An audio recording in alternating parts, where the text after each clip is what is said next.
Hello friends, तो आज हम लोग देखेंगे एक्यूट डायरिया के बारे में। सबसे पहले इसका क्लासिफिकेशन। ठीक है। तो डायरिया 3 प्रकार के होते हैं: acute diarrhoea, persistent diarrhoea, chronic diarrhoea. तो एक्यूट डायरिया जो होता है वो 14 से कम दिनों वाला जो डायरिया होता है वो एक्यूट डायरिया होता है। परसिस्टेंट डायरिया का मतलब होता है 14 से 30 दिनों वाला जो डायरिया होता है वो परसिस्टेंट डायरिया होता है। क्रोनिक डायरिया का मतलब होता है 30 दिन से ज़्यादा का डायरिया को क्रोनिक डायरिया बोलते हैं। फिर आगे बढ़ते हैं, डायग्नोस्टिक फ्रेमवर्क ऑफ डायरिया देखते हैं। तो डायरिया 2 प्रकार के होते हैं, एक इन्फ्लामेटरी, एक नॉन इन्फ्लामेटरी। तो नॉन इन्फ्लामेटरी में वाटर स्टूल आएगा और इसमें जो एसोसिएशन होगा वो एब्डोमिनल पेन के साथ आएगा, पेट दर्द होगा या फिर नहीं भी हो सकता है। ठीक है। विथ फीवर, फीवर भी हो सकता है, या फिर सेप्सिस जो कि बहुत अनकॉमन, जो कि नहीं होता है। और जो इन्फ्लामेटरी डायरिया है उसमें ब्लड आते हैं स्टूल में, म्यूकस आता है स्टूल में, और तीसरा क्या कि उसमें एब्डोमिनल पेन दिखेगा, और फीवर और सेप्सिस बहुत ज़्यादा कॉमन है इसमें। तो इससे क्या पता चला कि जो नॉन इन्फ्लेमेटरी डायरिया उसमें हमें वाटरी स्टूल मिलेगा, दूसरा कि एब्डोमिनल पेन नहीं भी दिख सकता है, फीवर और सेप्सिस नहीं भी दिख सकता है। मगर यही हम यदि इन्फ्लामेटरी डायरिया की बात करें तो ब्लड आ सकता है, ब्लड तो आएगा ही आएगा, म्यूकस भी आ सकता है। फिर दूसरा कि एब्डोमिनल पेन के साथ होगा, और फीवर और सेप्सिस बहुत कॉमन है, यानी कि आपको देखने को मिलेगा। ठीक है, आगे बढ़ते हैं।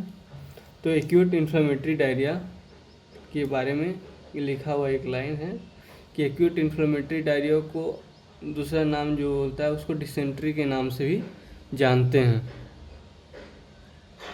ठीक है। तो जो नॉन इन्फ्लेमेटरी डायरिया होता है वो वाटरी डायरिया होता है। ठीक है। तो वो जो होता है वायरस के कारण भी हो सकता है, बैक्टीरिया के कारण भी हो सकता है, प्रोटोजोआ के कारण भी हो सकता है, और नॉन इन्फेक्शियस भी हो सकता है। तो वायरस, कौन कौन से वायरस इन्वॉल्व हैं आप एक स्क्रीनशॉट ले सकते हैं: norovirus, rotavirus, enteric virus, adenovirus, cytomegalovirus, SARS COVID two virus के कारण हो सकता है। और बैक्टीरिया कौन कौन से इन्वॉल्व हैं जिसके कारण नॉन इन्फ्लेमेटरी डायरिया हो सकता है: Clostridium difficile, E coli, Listeria, Vibrio cholerae, Bacillus cereus, staph aureus, ये सब हैं। प्रोटोजोआ जो कि वाटरी डायरिया करा सकते हैं वो हैं जियार्डिया, क्रिप्टोस्पोरोडियम। ठीक है। फिर उसके बाद जो मेडिकेशन के नॉन इन्फेक्शियस, यानी कि जो जिसमें कोई ऑर्गेनिज्म नहीं इन्वॉल्व होता है, तो जैसे कि एंटीबायोटिक्स लेने के कारण हो सकता है डायरिया आपको हो जाए, या फिर आपको कोल्चिसिन लेने के कारण हो जाए, या फिर NSAID लेने के कारण हो जाए, या फिर PPI या H2 ब्लॉकर लेने के कारण। PPI का मतलब क्या हुआ? Proton pump inhibitor H2 blocker हुआ, जो कि हम लोग पेट दर्द में खाते हैं। ठीक है। तो ये आप एक स्क्रीनशॉट ले सकते हैं, ये आपको याद करना ही पड़ेगा। ठीक है, आगे बढ़ते हैं। तो लिखिए, अब हम इन्फ्लामेटरी डायरिया के बारे में देखेंगे। तो जो इन्फ्लामेटरी डायरिया है वो बैक्टीरिया के कारण हो सकता है, प्रोटोजोआ के कारण भी हो सकता है। तो कौन कौन से बैक्टीरिया इन्वॉल्व हैं? E coli, enteroinvasive, enterohaemorrhagic, Shigella producing, Campylobacter, Shigella, Yersinia, non typhoidal, Salmonella. ठीक है। तो ये इन्फेक्शियस में बैक्टीरिया के कारण, ये इतने सारे बैक्टीरिया के कारण इन्फेक्शियस डायरिया हो सकता है। तो इन्फेक्शियस डायरिया में ये इन्फेक्शियस ऑर्गेनिज्म जो हैं वो बैक्टीरिया भी हो सकते हैं, प्रोटोजोआ भी हो सकते हैं, और नॉन इन्फेक्शियस भी हो सकते हैं। मगर ये इन्फ्लेमेटरी डायरिया कराता है। इन्फ्लेमेटरी डायरिया मतलब जिसमें ब्लड और म्यूकस आते हैं, इसमें एब्डोमिनल पेन दिखेगा, इसमें फीवर आपको दिखेगा, बहुत कॉमन है इसमें। ठीक है।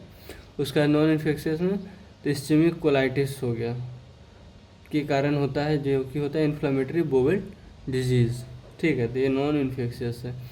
अब आपसे पूछा जाएगा इन्फ्लामेटरी बोवेल डिजीज किसके कारण होता है, तो आप क्या बताइएगा, इस्चेमिक कोलाइटिस के कारण होता है, ठीक है, जो कि एक नॉन इन्फेक्शियस है।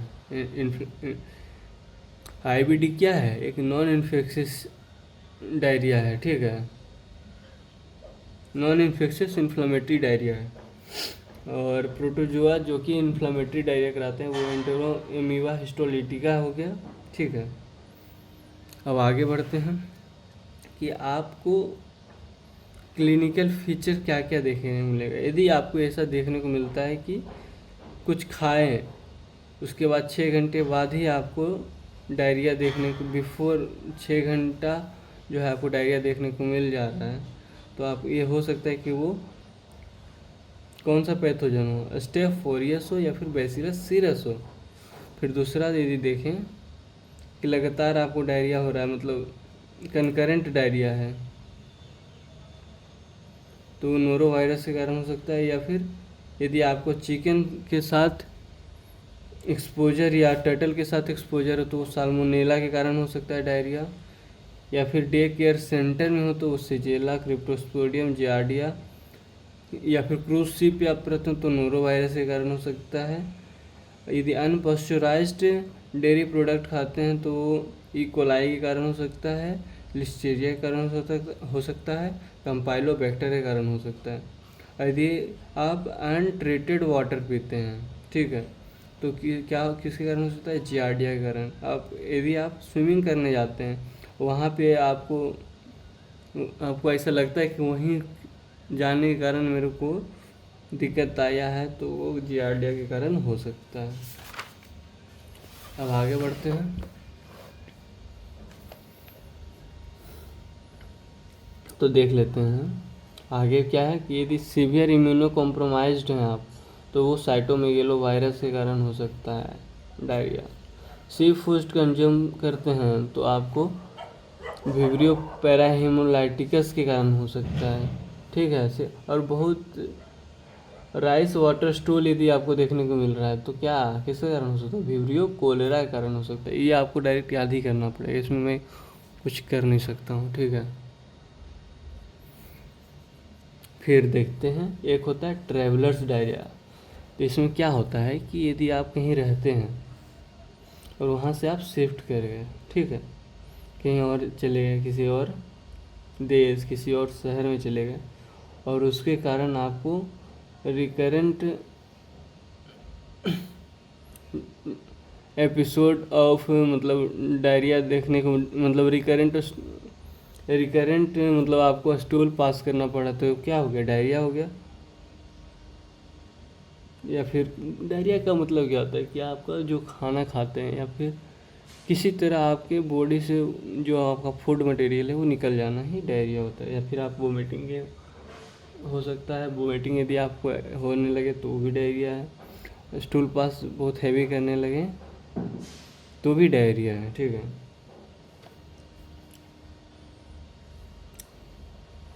तो यदि आप दूसरी जगह जाते हैं वहाँ पे आपको डायरिया होता है तो वो ट्रैवलर डायरिया है। और उसमें क्या रीज़न हो सकते हैं कि आपको वहाँ सैनिटेशन नहीं मिल रहा हो सही तरीके से, अच्छे से साफ़ सफाई ना हो, तो आपको डायरिया हो सकता है।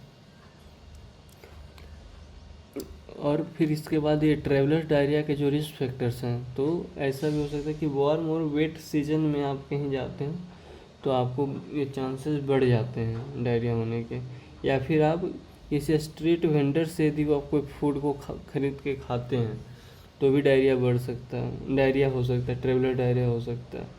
फिर उसके बाद यदि आप सैलेड या रॉ वेजिटेबल खाते हैं, ठीक है,